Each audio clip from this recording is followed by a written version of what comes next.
بسم الله الرحمن الرحيم. يا أيها النبي إذا طلقتم النساء فطلقوهن لعدتهن وأحصوا العدة واتقوا الله ربكم لا تخرجوهن من بيوتهن ولا يخرجن إلا أن يأتين بفاحشة مبينة وتلك حدود الله ومن يتعد حدود الله فقد ظلم نفسه لا تدري لعل الله يحدث بعد ذلك أمرا فإذا بلغن أجلهن فأمسكوهن بمعروف أو فارقوهن بمعروف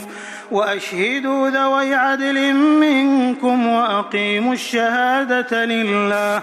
ذلكم يوعظ به من كان يؤمن بالله واليوم الآخر ومن يتق الله يجعل له مخرجا ويرزقه من حيث لا يحتسب ومن يتوكل على الله فهو حسبه إن الله بالغ أمره قد جعل الله لكل شيء قدرا واللائي يئسن من المحيض من نسائكم إن ارتبتم فعدتهن ثلاثة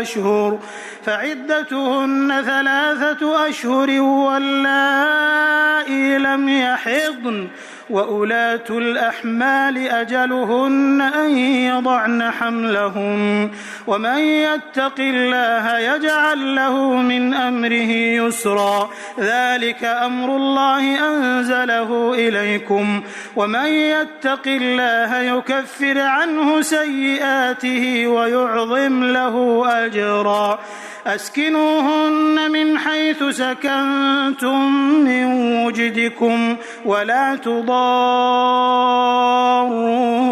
لتضيقوا عليهن وإن كن أولات حمل فأنفقوا عليهن حتى يضعن حملهن فإن أرضعن لكم فآتوهن أجورهن وأتمروا بينكم بمعروف وإن تعاسرتم فسترضع له أخرى لينفق ذو سعة من سعته ومن قدر عليه رزقه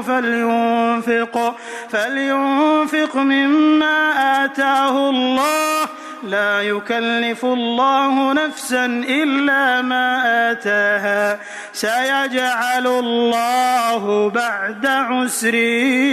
يسرا وكأي من قرية عتت عن أمر ربها ورسله فحاسبناها حسابا شديدا وعذبناها عذابا نكرا فذاقت وبال أمرها وكان عاقبة أمرها خسرا أعد الله لهم عذابا شديدا فاتقوا الله يا أولي الألباب الذين آمنوا قد أنزل الله إليكم ذكرا رسولا يتلو عليكم آيات الله مبينات ليخرج الذين آمنوا وعملوا الصالحات من الظلمات إلى النور ومن يؤمن بالله ويعمل صالحا يدخله جنات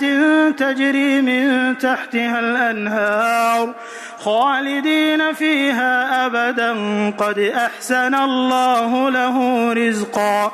الله الذي خلق 7 سماوات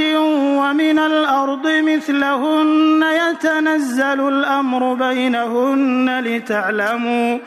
لتعلموا أن الله على كل شيء قدير وأن الله قد أحاط بكل شيء علما